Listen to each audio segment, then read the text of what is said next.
Hello, everyone, and welcome to episode 96 of the Hammer Territory podcast. I am your host, Brad Rowland, coming to you in our traditional Sunday evening time slot, and I am joined, as I always am, by Scott Coleman. Scott, it's kind of the first episode of the offseason, at least for you and I. How are you feeling on a Sunday evening? Hey, Brad. Good to be on with you on this Sunday night. It's a little different. It's first weekend of October, and the Braves do not have any baseball games left to play. Little different. I mean, seriously, you could go back to 2017 was the last time the Braves really didn't have anything to play for this early in the calendar month. But I think as we talked it through and kind of the aftermath of a very, very, very challenging season wrapping up a couple nights ago, I think it was time. I think mentally it was nice to have a little bit of a breather from just the grind of what this season ultimately turned into. But alas, we're here. If you're a longtime listener, back on the Battery Power Days, Talking Chop Days, we do podcasts 12 months out of the year, and we're going to keep rolling. Maybe not as frequent as we do during the season, because as we know, there's just not a ton of stuff to do once the games end. But we are here, and there's quite a bit to talk about on the show today. Yeah, and we should say at the top of the show, if you are finding us or a new listener, we are part of the Foul Territory network of podcasts. Check out the entire network of shows, the flagship and on down. We are one of several team-based shows, and network continues to grow in a good way. Please subscribe to us at Hammer Territory, anywhere you find your podcasts. We are on Apple and Spotify, of course, and then we're also on all the other audio platforms, and we're on YouTube, where if you want to watch Scott and I talk in visual format, you certainly can do that. And you alluded to it. We've actually did two kind of rapid reaction shows after the season ended for the Braves this past week. Scott and I did the funeral episode, basically, on the night of the loss. And then our colleagues, Sean and Stephen, came back with their own takeaways a few days later. And I'll say this. I mean, we could talk a little if you wanted to. We don't have to do this about like the ongoing playoffs. I don't think people are like really excited about that. We are talking after two games of Mets Phillies, which have been completely bonkers. We're recording this after the Phillies even things up. The Mets cannot play a normal baseball game, so it's not just the Braves involved with the Mets. The Mets have been playing these absolutely insane games. I almost swore, Scott, all these incredibly insane games the last few days. But I'm still watching baseball. You and I still like to watch baseball, so this is one of its for Braves fans, it's obviously quite painful to watch Mets Phillies. And I joked or not so joked that I was rooting for a group disqualification at some point in the series, like some event, not too catastrophic where you get injuries, just one of those things where like, let's have everybody forfeit. That'd be great. Yeah. Or like 9 days in a row of rain, or like a crazy power outage at both stadiums. I don't know, whatever it is, whatever it takes to make life difficult on the Phillies and the Mets, we would take it. National League playoffs, a little interesting. You, of course, have New York and Philadelphia. You have the Dodgers, who I'm guessing our listeners don't have a ton of love for. And then the Padres, who I kind of like. I mean, of course, they're on the West Coast where I am. I don't like them as much because they just beat the Braves. But pretty clearly for me, I'm rooting for the San Diego Padres. And then I guess on the American League side, like anybody but the Yankees is cool with me. And so far through the first couple of days of the division round, there's been some good baseball, and I guess from a neutral perspective, it's been fun to watch. Yes, and I'll keep watching. And at some point, we might talk about some stuff. Maybe we'll preview the World Series. Like we won't do tons of like daily playoff coverage on the podcast, but there you go. That's where we are as we record this on Sunday. But look, this podcast is mostly, in fact, I would say the vast majority of it's going to focus on the comments from Alex Anthopoulos and Brian Snitker on Friday. They kind of did an exit interview. I'm not sure if the Braves call it that. That's kind of the NBA lingo. Like when the season ends, the next day or the day after that, everyone comes in, everyone talks to the media. It's just a formal thing that happens. And Brian and Alex talked, I believe, on Zoom. So Scott and I have heard this audio. We've seen the video. We can't share it with you. It's not like one of those publicly available things. So like we could just drop 30 minutes of audio, but we did listen to it. And there is some stuff to talk about. Not a ton of like outright news. There is one thing that I would describe as like actually pretty newsy. And that is the fact that Alex said pretty plainly that the Braves are planning to exercise the three kind of high profile club options they have at their disposal. Technically they have until 5 days after the World Series. So this is not official at this point. If something goes crazy or changes, they don't have to do this, but he basically said they're going to be picking up Marcell Ozuna, Travis d'Arnaud, and Aaron Bummer. And we'll go, I guess, in order, Scott. Isn't it crazy that Marcell Ozuna's option became a no-brainer pick up Because if you said that to me 2 years ago, I would have laughed in your face. It was like we were all assuming that was going to be the end of the line at the end of the season, but he's been so good the last 2 years that it became obvious in the other direction. Yeah, I mean, it sure felt like it was one of those options where we were going to be counting down the days until the Braves could rid themselves of that contract. And almost 2 full seasons later, we of course know what Marcell has done for this team, brought his career back from basically the dead. And for as good as he was on the whole in 2023, Marcell was actually even better this past year.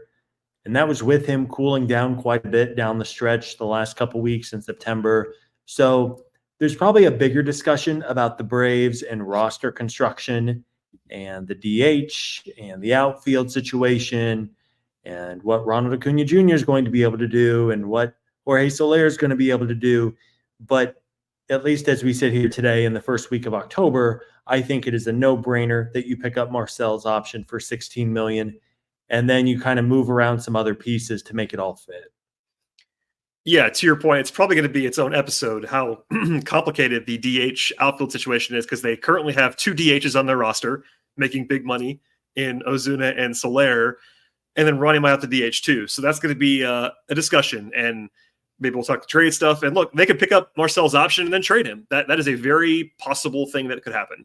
If the market is such where no one is itching to trade for Jorge Soler, they might look around and say, all right, what about Marcell? Is there value there? And that would not be probably received too favorably, because to your point, he was, as I've said many times, the only guy on the team offensively who outperformed or at least lived up to his preseason expectations offensively. But that's its own show, but certainly a no-brainer at $16 million from Marcell, and we'll leave it there for now. Darno pretty much always seemed like a lock too, unless he was going to retire. It's $8 million.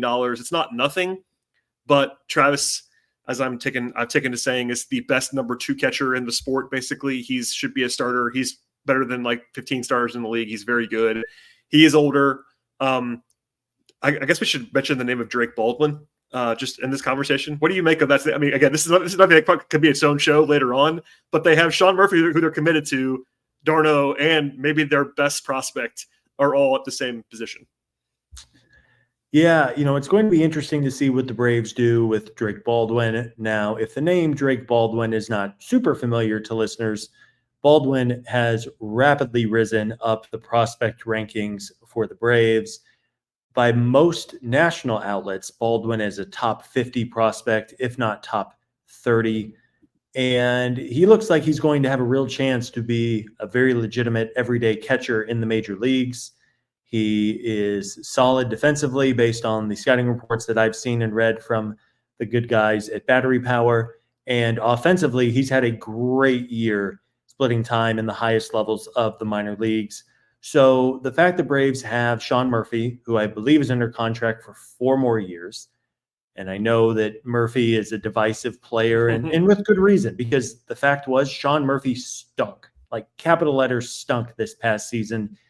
But the 2 years before that, he was a 5-WAR catcher, and those don't exactly grow on trees. You mentioned Darno, kind of a no-brainer. $8 million is not nothing, but for what that guy means to the clubhouse, and especially at a position like catcher, which has such a high injury rate, it felt very, very likely that Darno was going to be sticking around for at least 1 more year. And we will see if they do anything to either free up a path for Drake Baldwin. They could use Baldwin in a trade this winter. But for all intents and purposes, it seems very likely that Travis will be with the Braves in 2025 and will have probably a similar role to what he's had the last couple of years. Yeah, and one of the things that somebody actually asked us this, and this is a sidebar too, like, could Baldwin be up next year even if Murphy and Darno were on the team? And my answer basically was no.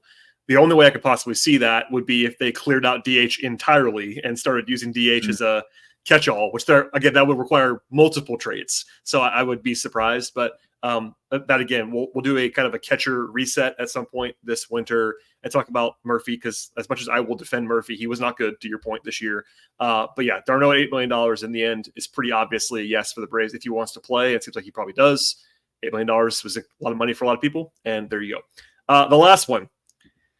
Scott, let's try to not do 20 minutes on this. Aaron Bummer is being brought back at $7.25 million. And I would say predictably and immediately the backlash occurred on social media from fans.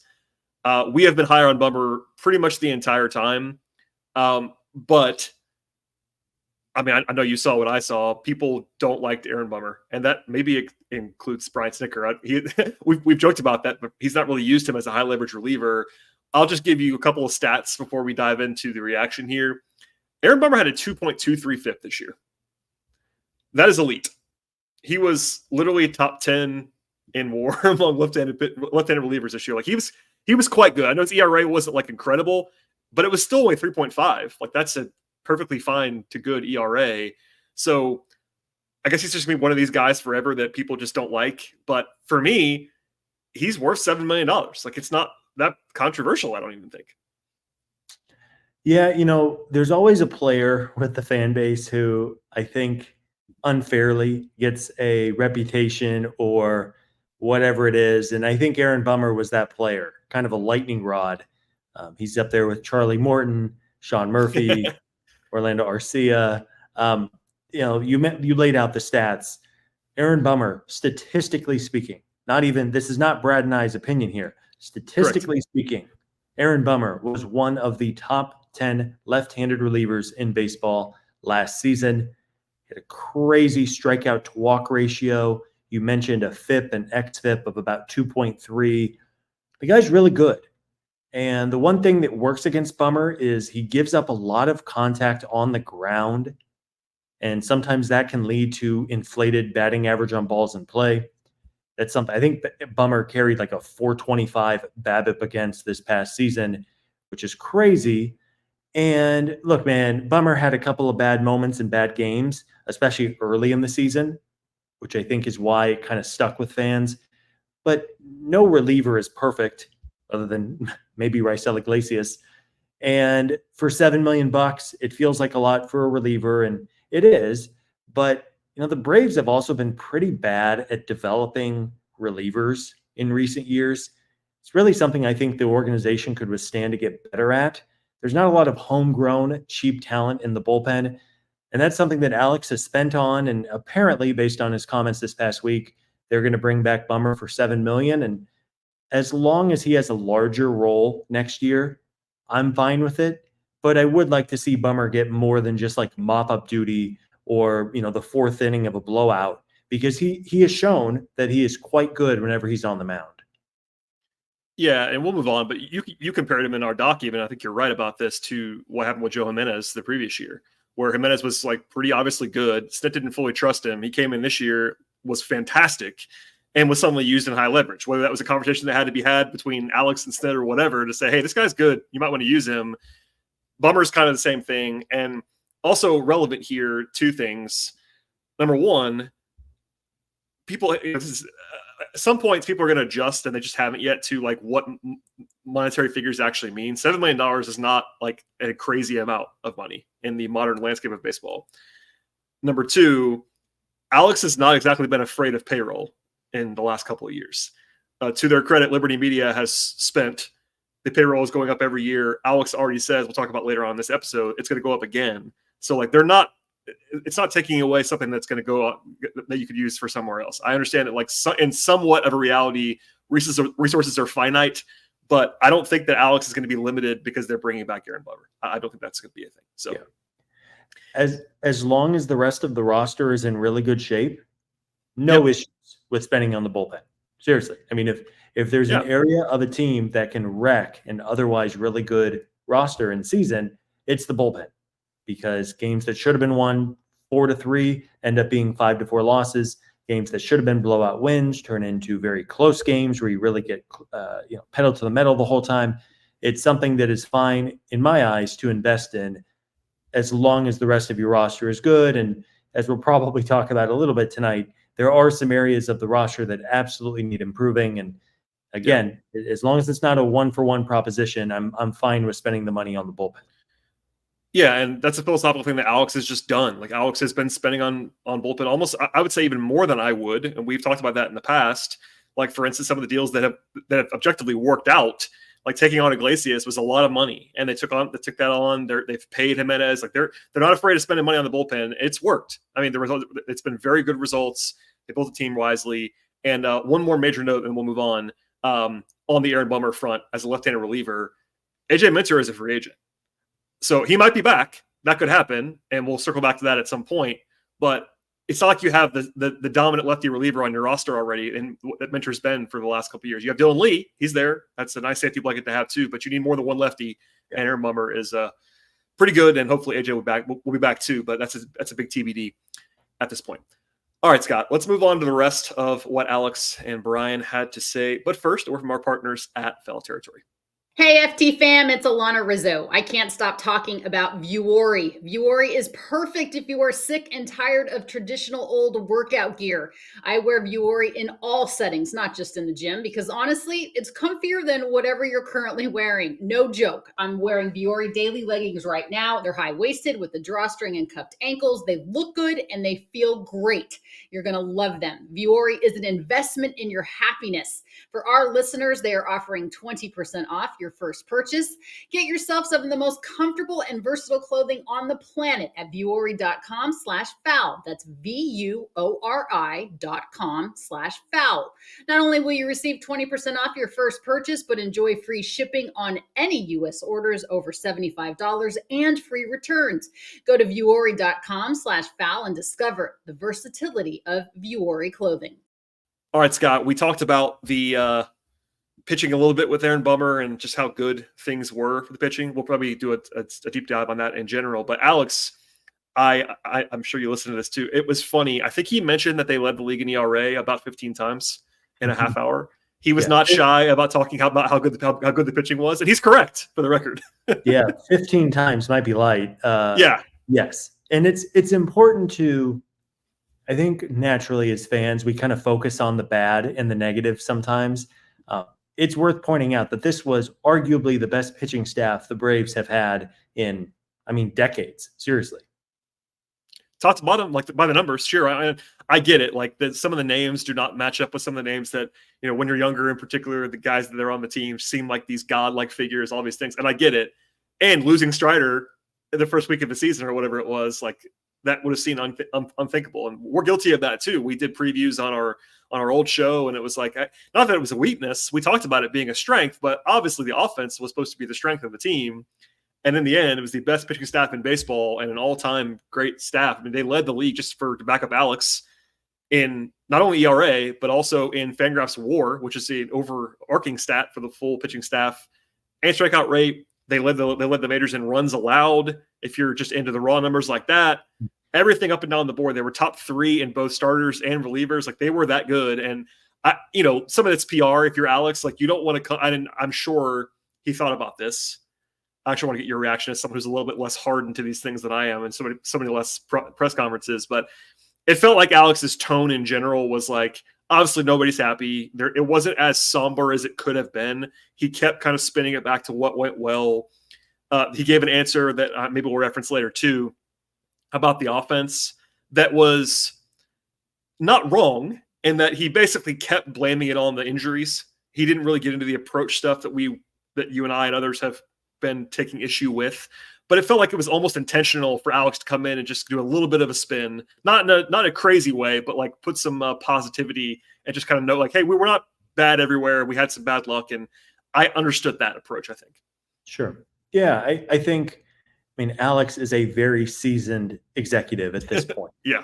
And he's paid very well to bring nuance and reason to his decision. Obviously, we would not want some crazy fan making all the decisions for this organization. As fun as that might be, bring John Coppolella back and just start swinging 45 deals a winter with no real plan. But hey, it worked out in the rebuild. Be great for us in content. If if all you wanted was content, Copy was great at that. He would just provide things. Yeah. So, I thought Alex, he talked for a while, and I thought it was pretty forthcoming. And as a GM, you obviously cannot always say every single thing that's in your mind. But on the pitching front, he is absolutely right. This was a fantastic pitching staff, really, since day one. They did it without Spencer Strider and without AJ Minter, who coming into the year was, I would say, probably their number 2 reliever overall based on his track record. Yep. And they were fantastic. And we don't have to rehash the same talking points we've had for 6 months. But basically, every night, once Spencer Schwellenbach joined the rotation gave the Braves a chance to win nearly every single night for 5 months, 4.5 months. And that is something that very few teams can say. And we'll see what shakes out with the rotation this winter. But at least on paper, assuming health, they look like they're in pretty good shape, with a couple of holes, of course, to fill over the next few months. Even my favorite, or maybe less than favorite, stat about the Braves going 11-60 when they give up 4 or more runs. Famously, that was they allowed 4 or more runs a lot fewer games this year than they did last year.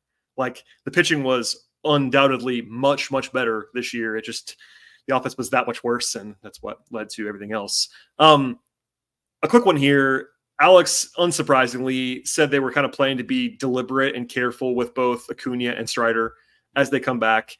No definitive timetables. Like, I know people always want timetables, but executives hate giving those timetables. They just don't want to do that. There's no upside for him to be like, yeah, opening day, we'll see you there. Like, unless you're 100% sure, you don't say that. It makes for some interesting choices. I mean, this will probably become a theme when we talk about Max Fried at some point in more depth. And even Morton, as he may or may not retire, maybe probably will be retiring, but still. But Strider, obviously, as soon as he is back, is going to be a part of your rotation. But do you plan on him in the same way you would have going into this last season as your unquestioned ace?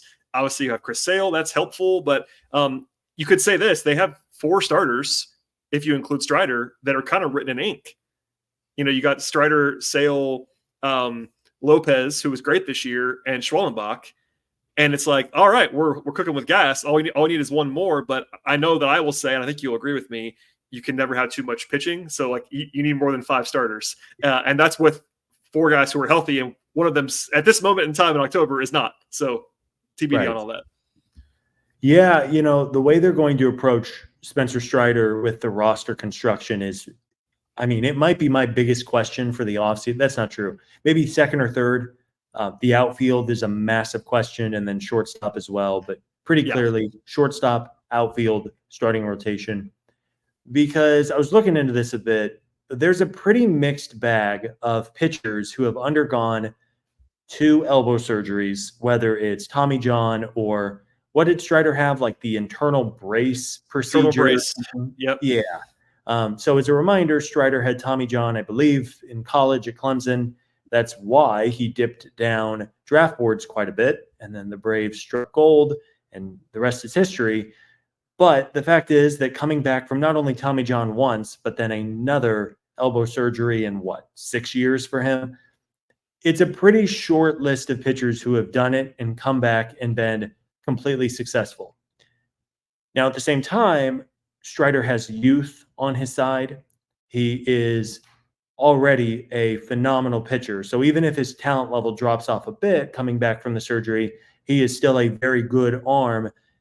But the fact is, man, until he starts throwing regularly in January, February, and of course in spring training, I just don't think there is any way to know what he's going to be able to give you next season. If he's going to be limited to start the year, what's the velocity like? Do they feel like he can throw 180 innings? Because if they don't, they might have to hold him back for the first month. All of these are things I am sure the front office has talked about, and I'm very, very interested to see what they do to bolster Sale, Lopez, Schwellenbach, because if those 3 are healthy, they're great. But man, Schwellenbach just blew past his record innings in a season. Ronaldo Lopez had elbow and shoulder issues, albeit minor ones, but did have issues during this past year as a starter. Yep. And then Chris Sale, we all know, extremely durable for 6 months. And then, of course, the last week of the season, he has back spasms and it can't go in the playoffs. So there are a lot of questions in this regard, but let's hope that Strider is back and close to the guy who we all just love pitching so much.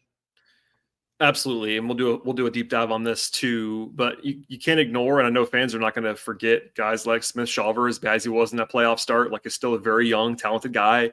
Hurston Waldrop's a first-round pick who they're excited about. Like, they have guys in the system, but and honestly, in a lot of organizations, I would say the majority of organizations, you'd probably be going into next year penciling in at least one of the young guys. into a rotation spot.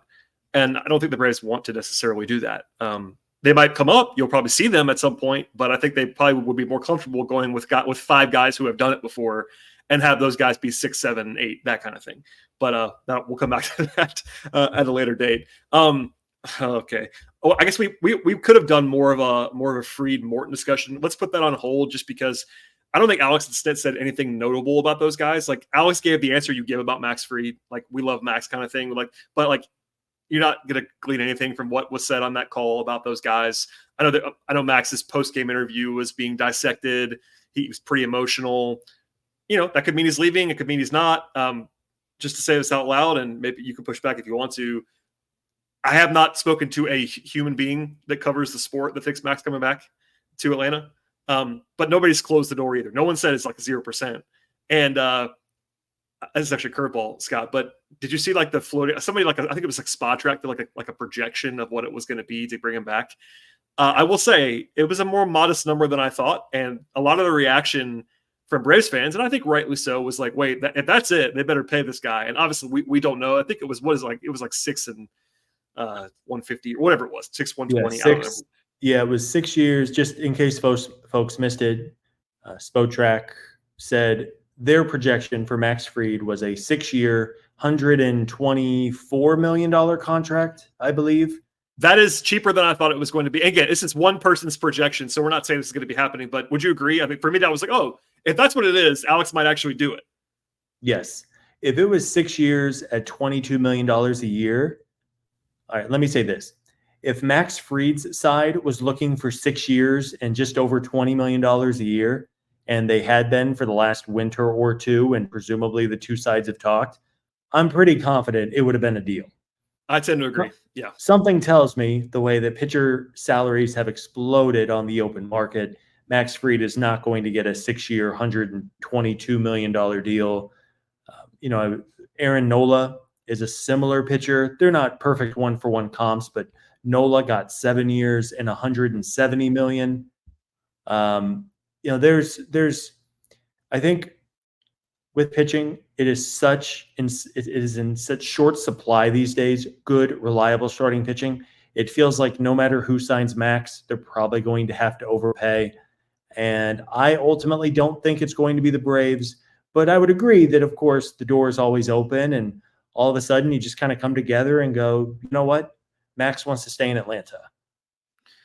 Yeah, and we saw last winter there were some high-profile pitchers, the Scott Boras clients, that didn't get contracts that they were hoping to get, and you never know what the agent looks for and all of that. So maybe Fried and his agent have a number in mind that they think they're going to get, and that number's not available to them, and that opens the door to return either on a short-term deal or a deal like this, or a 6 for 130 deal that I think both sides might find agreement in at some point. So.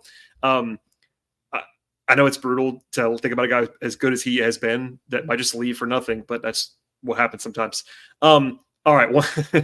One more topic here, at least major topic, is that Alex and Snit both said pretty matter-of-factly that they were expected to bring back the entire coaching staff, short of retirement or something else.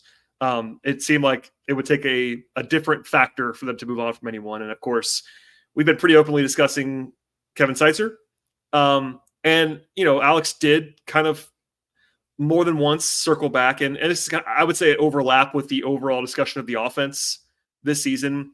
He just so heavily leaned into the injuries and the absences for the offensive decline that it seems like he's not particularly and look, part of this might be a PR dance again. Not to overemphasize this, but if you're going to bring back your hitting coach, you probably don't want to go in hard on your team's offensive approach on a Zoom call with the media. So once that decision's made, you kind of have to not go crazy about. So maybe he thinks differently than what he said on this call, but he blamed the injuries, and we've acknowledged it. The injuries are a huge part of it the whole time. It is both, in my opinion. I think in yours too, and I'll open up to you. But the injuries are a huge, huge, huge factor. You lose Acuna, guys are hurt all year long. Riley's gone for the last. We all know this understanding if you are a diehard Braves fan listening to this podcast, but. For me, and I think for you, the story does not end at the injuries, because even when guys were playing, they, other than Ozuna, were not playing at their normal level. And there is a debate that's happening. And look, people that are smart that I think are smarter than I am are like, no, it's not. They're not out on Seitzer. There was a more mixed reaction than I thought for people that I tend to trust. But my first reaction was, "Woo, this is not going to go over well." What do you think? Yeah, I've had many thoughts on Kevin Seitzer. I'm fine with bringing him back for one more year, but they have to change something internally with approach. This cannot be in 2025 a team that can only hit home runs and do nothing else, because as evidence of the last couple postseasons and when everything went wrong this year, it is very hard to live and die by the home run ball and reach the goals that a team is trying to reach. And to be fair to Kevin Seitzer, there is not a hitting coach on planet Earth who could turn Orlando Arcia into a good hitter. Shots fired. Right. I mean, sorry, Orlando, if you're listening. Well, no, and honestly, that kind of folds in because I don't know if Alex said this, but somebody did. You could also say Kevin Seitzer presided over the best offense in league history. Right. The previous season. And guys like Orlando Arcia had much better seasons. Like, he had a career year under Kevin Seitzer a year ago. So I think it's fair. And I don't think that we've ever said this, to be fair to us. We've never said Kevin Seitzer was a bum who has no idea what he's done. That's not what we've done. Like, he does get credit and deserves credit for them being as good as they were. He's been around for a long time. We talked about this a few weeks ago. He's been a head coach for like 10 years. Like, it's been a long time. He was there before Snit. So, like, I get it. But I've covered enough sports to know, like, when things go wrong like this and the manager and the general manager / Probo are safe, oftentimes, like, you get a staff shakeup. And that's not happening. I guess you could say it's to their credit. You could say it's patient or whatever. I'm with you. I'm not outraged by it at all. Like, I'm fine with Kevin Seitzer. I think he's an established guy who's fine. I just think that one way to signal that you're going to change something is to make that change. But if you're not going to do that, I agree with you. You kind of have to go into the offseason with a different kind of plan. And there's more nuance. Like, I know, Sarah made comments that I want you to talk about because you found them and unearthed them. But it was basically finding some approach issues that, like, the league kind of adjusted to the Braves and they didn't seem to adjust back, which that kind of comes down to organizational approach more than individual players. Yeah. So Eno Saris, who for my money is one of the better analysts in baseball, Eno was asked about the Braves' struggles, and basically to the tune of, why were the Braves historic last year, but basically everybody struggled this season. And again, even with the injuries, Acuna was having a down year. Riley was having a down year. I mean, it wasn't just like the injuries were the only thing that wrecked this team. Across the board, production was down. But Eno was tweeting, and these are probably 3 or 4 days old now, but I'm sure you could find them. But Eno pointed out that his feeling was in 2023, the Braves saw a ton of sliders and not as many fastballs. And Eno's kind of hypothesis was that the Braves this year and last were really sitting on sliders. And in 2023, Atlanta was the second best team in baseball against the slider. But this year, they were 6th worst. So from second best to 24th best. That's pretty drastic. And to back up that point, Eno pointed out that this year, the Braves saw the 3rd most low in the zone fastballs of any team. And that would make sense, because if you're thinking about how a pitch comes, if it's a low fastball and a slider, they're going to have pretty similar trajectories towards the plate. But of course, one stays straight and one hangs a left or a right, depending on who's throwing it. And how many times, Brad, did we talk about on the show where the Braves would just swing through 8 million meatballs right down the middle of the plate? They would not be able to punish a 92-mile-an-hour fastball in the zone, and then they would strike out or weakly ground out or whatever it is. I think it's pretty clear that after being so good in 2023, the league made an adjustment to the Braves offensively, and it's on Kevin Seitzer and the front office to then adjust to the adjustments. And pretty clearly, at least from our untrained eyes, the Braves really did not do a whole lot of adjusting in 2024, and let's hope that they make some changes for the better next year. Yep, that's a good way to put it, and we will dig even more to this. This is probably its own show too. I know I'm teasing a lot of things for the future, but we have a lot of time. And also, one of the big questions, of course, there are personnel questions and roster construction questions, but one of the big questions is kind of like what the heck happened to the offense. And we'll kind of combine forces with Steven and Sean and do a little bit more info gathering. But I think it was a good note that you found with and it makes sense to me, having watched this team all season long, that's would kind of speak to that. And yes, to your point, Kevin Seitzer cannot fix Orlando Arcia or Gio Urshela or whoever you want to say that should have been playing for the Braves. That's also a more than fair point to make by Alex, even if he is kind of incentivized to do so. Before we sign off, Scott, a couple other more shorty nuggets that came out of this. I wish I could play the answer for people, but we're not allowed to do that. I don't have the for sharing license there. Alex did not really give what I would describe as a resounding endorsement of Orlando Arcia as the starter for next year. He didn't say he wouldn't be, but he definitely didn't say he would be. And I think that it's a good time to remind people that when they got Orlando and when they paid Orlando the very small contract that they gave him, he was not supposed to be the full-time shortstop. He played very well in 2023, and that led to them being kind of okay with it going into 2024, but that did not happen this year. And it seemed to me, I don't know about you, that that seemed like the voice of a guy who did not want to have Orlando Arcia as a starting shortstop. He didn't say that, but like I said before, how positive all of his PR was. He did not give the endorsement he probably could have given to Orlando. Yeah. Yeah, and we will say improving shortstop is maybe the most difficult thing to do in the major leagues, because the best shortstops are usually making $1 billion in free agency, or they're very young and you couldn't even dream of trading for them, because teams don't just give away shortstops. They don't just give away young starting pitchers. It's not like you're trying to find a corner outfielder and presumably you have 24 candidates who could be a fit. So it's going to be easier said than done. That being said, I think you have to improve the position. I know Orlando is pretty solid defensively, but he's not like Andrelton Simmons, who is like single-handedly saving you a run every single night. Yep. And the offense is just so unbelievably bad. It's painful to watch. We've come full circle. We've come full circle. Do you remember? Like I used to get screamed at for suggesting, "Hey guys, he's not a very good hitter." If you look at his history, well, he's hitting for us, and that's true. Look, he had a good year last year. Alex did sneak in. He was an all-star last year, which did happen. He made the all-star team in 2023. He's never been an all-star level player, all due respect. And look, he's being paid like a backup infielder. That's what he is. And that's not a shot at him. Or if he's starting shortstop for the Marlins, it's totally fine. Like if he's a major league starter on a team, he's that good of a player. Like he can go out there. If he plays every day for you, he's gonna be a 2-win player, 1.5 win player. That's totally fine. There's a market for that. If you're a contender, you don't want him to do that.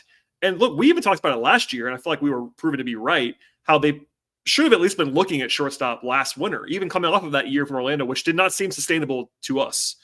And we were right on that. But now you've put a year on film, so to speak, and you can see they can't do that again. And the only thing I'll defend there is Alex did say, like, he wasn't supposed to be actually was surprised he said this as candidly as he did. He wasn't supposed to be hitting fifth. Like, the whole idea of Orlando Arcia is that he can hit ninth for you every day and not kill you. And you can live with one of those guys. And I've said that. I know you have too. Like, you can't have a lineup of, I know the Rays have tried this. You can't have a lineup of all-stars at every position. It's hard to do that, even the best teams. But when the rest of your team crumbles and suddenly your starting shortstop is your guy batting sixth every day, like, that becomes a glaring issue. Yeah. So I think maybe the position with the most uncertainty on this roster for next year is shortstop. We can at least kind of outline a picture for the rotation and the outfield, even if there are some questions there. But shortstop, again, it's going to be very, very interesting to see what Alex does to address the position, or hopefully address the position. Because if opening day comes around and Orlando Arcia is starting shortstop, I'm going to be very, very, very pick your word of choice. I think you nonplussed. Yeah, you annoyed, angered, in shock, disbelief, whatever you want. We have seen it for 2 years now. They have to be better at shortstop. Somehow it might require trading some of your young prospects. It might require overpaying in free agency. We'll see what they decide to ultimately do. But I just can't sign up for another 162 games of Orlando at shortstop. Yeah, and maybe they were hoping at some point in the middle of this season that it would be Nacho Alvarez, but he was not ready, and they kind of announced that with authority after they didn't bring him back up when they could have at the end of the year. Like they knew that was not going to be. And I'm not saying he's gone forever, but I'm with you. There is a world in which Arcia is on the team and is a backup because again he's making backup money. That's totally fine, and he can play third, he can play second, he can play. That's actually a very useful player to have on your team. Hopefully not starting every day. I mentioned this earlier, but Payroll, I'm going to quote Alex here. I know it's not going down. I expect it to rise, but to what level we'll spend the offseason going through that. So pretty definitive that they're not going to go down in Payroll, and the Braves were top 5 in the majors in Payroll. If you go back several years, and I saw some of this in the last couple of days on Twitter, and I was vexed by it. I will raise my hand. I used to be quite skeptical of Liberty spending money. And they didn't used to spend like this, in my slight defense. They've given us no reason, in my opinion, to think that they're penny pitching in the last couple of years. Like they are spending now like a team that's a top 5 team in baseball. And it helps that they print money. I mean, they are top 5 in attendance every year, basically the last several years. So that's part of this too. But as a reformed skeptic, like I'm not saying that they're going to go out and pay everyone they can possibly. Like Juan Soto is probably not coming. But I have a hard time criticizing Liberty for their payroll right now and the way that Alex has navigated it because they're spending $300 million a year. Like it is what it is. Yeah, the Braves have been a luxury tax team the last 2 years. They would have to really trim down some money, which does not seem like what they're going to do to get under that. It will go again. He literally said, "I know it's not going to go down." It doesn't get more definitive than that. It's not going to go down. So from the mouth of the opinion that matters, it's not going down. We'll see what it ultimately ends up being. The Braves do have a decent amount of money coming off the books this year. Fried, Morton, some of the dead money they had from the Jared Kelnick trades. There will be some money to spend, and ultimately we just don't know. And Alex is always famous for saying, "Well, I'm not going to tell you how much money I have to spend." No, he will not tell us. But I think because, sure, there are some questions with the roster, but I think as long as Alex is correct and that Payroll is at least going to go up somewhat, this should be a very competitive and well-compensated roster 6 months from now. Yeah, I'm not concerned, and we'll see.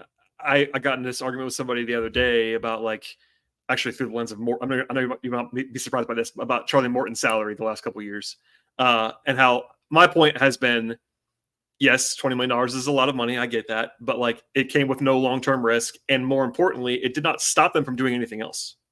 Right. Which is the same thing about Aaron Bummer. We mentioned earlier. One more note on Aaron Bummer. Aaron Bummer was worth $8.8 million this year, according to Fangraphs. That's more than $7.25 million. It's good Just doing the math on that. Anyway, I mean, okay. I hesitate to even bring this up. What was your reaction to them very, very intentionally pointing out that Chris Sale could have pitched the NLDS? In the middle of the night, have you ever gotten up to go pee and banged your toe on a door frame? That was my reaction to hearing, Chris Sale's back, is good to go. Great. Fantastic. Love that. All joking aside, it's good that it seems like it's not going to become now a chronic back issue for Sale. Yeah. As evidenced by the fact he did not pitch the last 2 weeks of the season, it's pretty clear that these were extreme back spasms.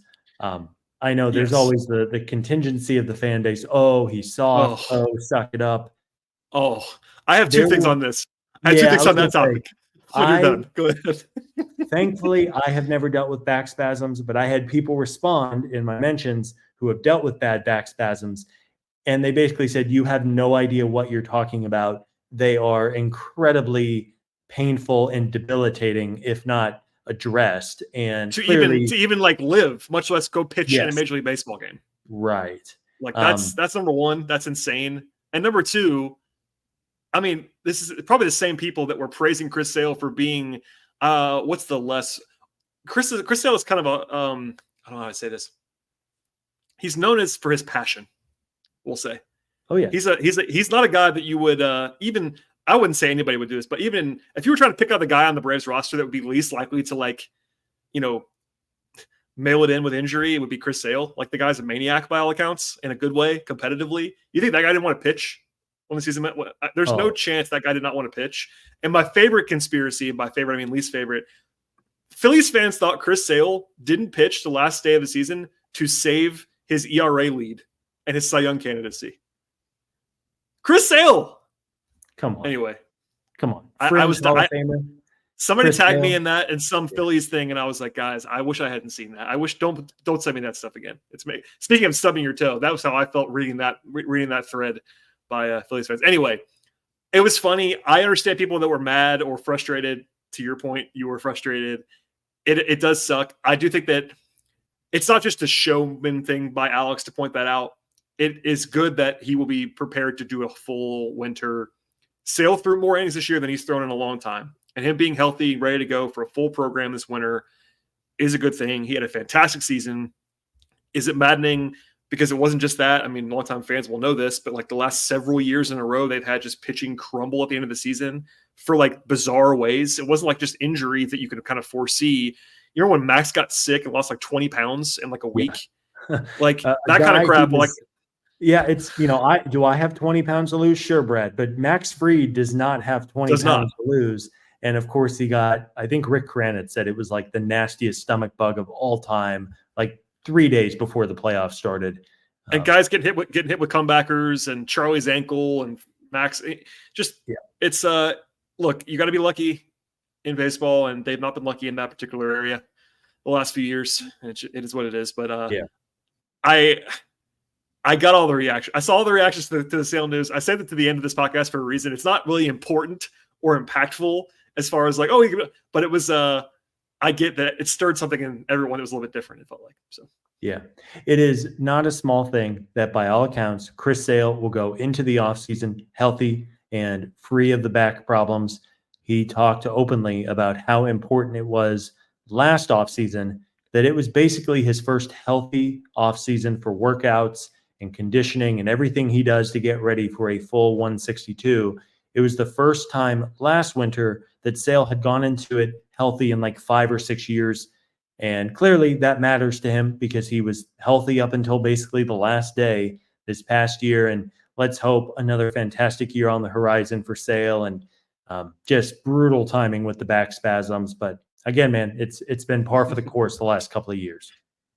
That's right. All right, Scott. Well, we've covered, I think, the gamut of what Alex and Snitker had to say on Friday as we're talking on this Sunday. If you want to read more, I know everybody covered it. Battery Power did, AJC did, The Athletic did, Mark Bowman did at MLB.com. People had all their stuff. And but there you go. That's kind of the Cliffs Notes. And there's been, I'm looking right now to make sure I'm not crazy, nothing else has basically happened in the last 2 days, which is not a huge surprise because it's still that zone where until the World Series ends, it's kind of has to be quiet. What you could do is re-sign your own players. Last year, the Braves made some news with like bringing back Pierce Johnson quickly and Charlie Morton, that kind of stuff. But they don't really have those guys this year, other than if they were to come to some weird agreement with Charlie to come back for one more year for cheap or cheaper. That's kind of it. I mean, we're just kind of holding steady until the World Series ends, and then the floodgates kind of open. But we'll be here throughout. Anything else you want to say, Scott? And if not, please tell folks where they can find you on the internet. Nothing else. Thanks everybody for sticking with us as the off season begins. Again, we were sincerely hoping that we wouldn't start doing these shows for 3-4 weeks from now, but here we are. Yeah, good to do one of these with you, Brad. There was plenty to talk about from Alex and from Snit, and I'm sure we'll have more shows this upcoming week.